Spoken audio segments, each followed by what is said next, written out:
Greetings. I'm pleased to join you in this conference towards 2030, more cooperation and less polarization. I'm calling you from India, where I'm in quarantine. Of course, we all live in the shadows of COVID 19, tragically. And this is just one and the most recent example of how we can suffer when we fail to live in harmony with nature, when we fail to manage the interaction between human needs and the needs of resilience and of the planet. Driving us inexorably in this direction towards planetary boundaries is our economy. And what we need to recognize is that the lessons that we learned in the last financial crisis, 2008, need to be applied now. We cannot simply build back better as we have done last time, because building back better means basically business as usual. I like the way that the OECD frames this now. It says building forward greener and better. That's what we should be doing. But the question is, how? Where do we invest resources? What do we finance? What policies do we change? What taxes do we change? What subsidies do we change? So these are the choices that governments have to make, and corporations and the general public have to support. Unfortunately, we seem to be forgetting very often that some of the investment, some of the effort that is going to be required in making this transition towards building forward greener and better is not at the macroeconomic level, but it's at the microeconomic level. Two-thirds of the economy is private sector. In the US, it is actually three-fourths, measured in the form of GVA, gross value added, GDP, or jobs. Then the question arises, if it is the economy and its impacts which are driving us towards planetary boundaries, who's driving the economy? And the answer is the corporation. Today's corporation, the one that is driving us in the wrong direction, was actually created and crafted between the 1870s and the 1890s. States of Jersey and Delaware, various forms of regulation that put in place then, and even earlier, 1850s, in the UK and in the Netherlands. And the key changes which established the corporation essentially as something that belonged to shareholders and for which its purpose was basically profits was in 1919, the Dodge versus Ford case. So it really dates back to 1920s. That's why I call this corporation of today, Corporation 1920. Yes, of course, we can focus on at the policy level, at the macroeconomic level, and of course we should, but we should also simultaneously look at the engine, look at what's driving this economy and see what change we can wrest from within, right? That's why I focus on microeconomic policy changes, which means what can we do in the way that corporate performance is measured and reported and managed? What can we do in the nature of taxation, corporation tax? What can we do in the nature of advertising? What can we do in the nature of financing the corporation? Looking at micro policies, mechanisms, and controls that, if applied in a different way, can actually transform this driver, this vehicle that is driving the economy. That's what I'd like to talk to you about today, and try to convince you perhaps that it is worth our while investing at the microeconomic level in the change that we seek, because the lever here is so powerful and so significant. So what's the problem? Corporation 1920, as I call it, is essentially an old style corporation whose purpose is profit and who's looking in pursuit of profits to pursue size. Volume times margins gives profits. It's the biggest, beautiful model. It's basically about multinational arbitrage par excellence. You take resources from wherever they are cheapest available, usually some country in Africa. You get manufacturing licenses wherever the local government is willing to subsidize it. Could be India, Malaysia, Korea, any of these places. You look at consumer demand where it is the richest, USA, Europe, Japan, and the BRIC nations. And you look at labor where it is the cheapest, which could again be Bangladesh, India, and so on. And you keep arbitraging these four different aspects of business in the pursuit of size and volume. And then you seek leverage.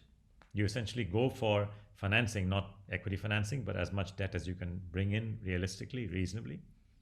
And if it doesn't work, well, you know what? You're too big to fail. So some government is going to step in and rescue you.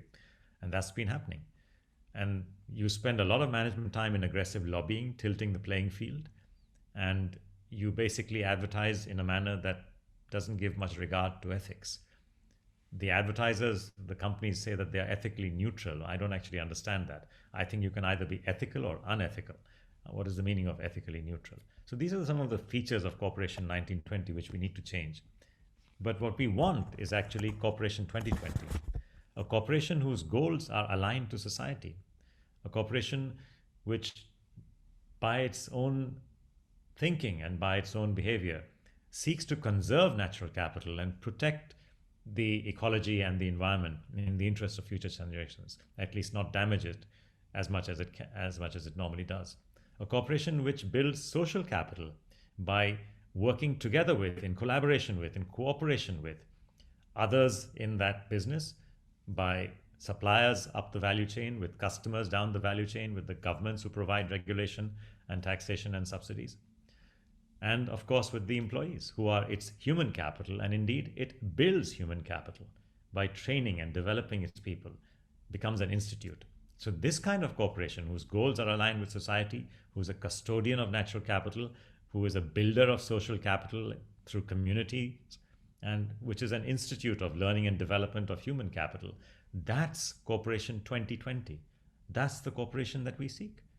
But how much money, I ask you, how much financing, how much taxes and subsidies are we actually investing in making this change happen, including the most fundamental of the elements of this change, which are how exactly are we incentivizing and rewarding the CEOs and the C-suite executives who move in this direction as against merely pursued profits in the interest of shareholders and do not pay respect or regard to stakeholders.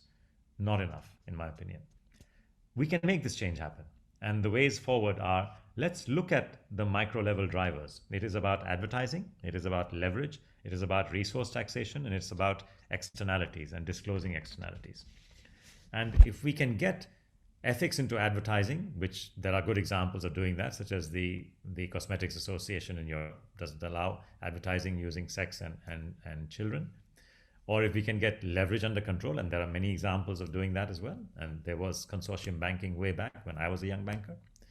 And if we can get resource taxation to be the means of taxation more rather than corporation tax, in other words, taxing the bads rather than taxing the goods, why would you not want to tax what you do not want as against tax the things that you do want? Innovation, enterprise, creativity, corporation tax. Why have that higher? Why have salaries higher tax? Because that's about hard work. Why not tax resources that you wish to conserve? Why not tax the carbon pollution that you wish to avoid? And so on and so forth. So there are different ways of managing for the G20. And by the way, this is not a choice because the revenue pie is shrinking for corporations around the world. So corporation tax is not going to be easy to tax. And tell me which politician is willing to increase income tax if you think that's the way forward. So whether you like it or not, you'll have to change your fiscal policies. You'll have to change the way your fiscal management works towards a different form of taxation. This is coming. Most important, however, is about externalities. Externalities are the third party costs of doing business as usual. And yeah, in the old days, it didn't matter very much. If you ran out of space, you could conquer more countries. If you had a bit of pollution, that was fine. The earth is big. That's not true anymore. We are big and the earth is getting, relatively speaking, smaller and smaller. Corporate externalities were estimated a few years ago by Trucost and for the UNPRI. And various estimates have said that there are more than $7 trillion just for the primary businesses, primary production, and more than $11 trillion altogether. So we are talking about almost a tenth of the total economy. That's the annual amount of damage that is inflicted in economic terms on society as a result of doing business as usual, right? Corporate externalities are the biggest free lunch in the history of humankind. And friends, lunchtime is over. So we need to change this. How will this change and why will this change? For a very simple reason, which is that today's externalities, today's corporate externalities, are tomorrow's risks and day after tomorrow's losses. No sensible investor, no asset manager, no private equity fund wants to have hidden negative alpha in its portfolios. And I am hearing more and more their voices asking for information on impacts on their portfolio companies. They are looking for understanding of what is the risk that is going to come tomorrow from today's externalities. This is good news. Corporate managers, C-suite executives are also recognizing that if you avoid these negative externalities, you improve your risk profile, you increase your brand value, you attract more ESG and SRI, socially responsible investment finance, from the investor world.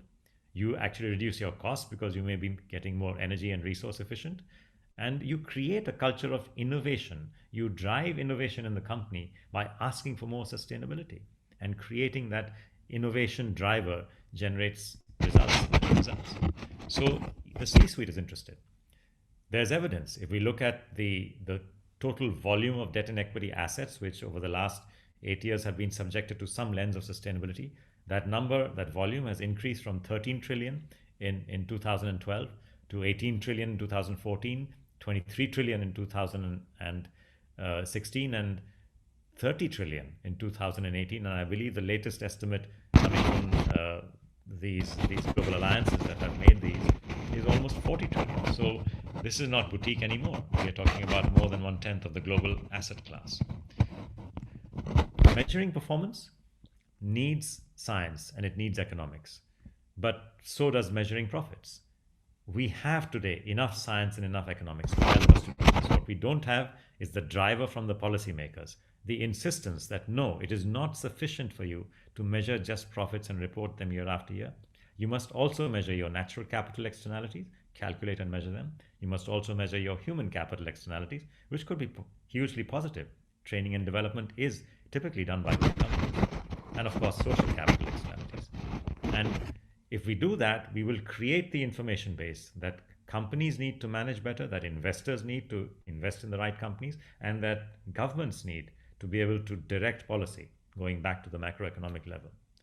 But my friends, the change that needs to be sought right now is the change at the microeconomic level. That's my message to you. If we wish to build back greener and better, which we do, let's try and see how we can rebuild, recraft the corporation. The corporation is like any species. It responds to changes in its external environment. We can change that external environment. We can change the microeconomic policies that make today's corporation become Corporation 2020, the corporation that will be the driver of tomorrow's green and equitable economy of permanence.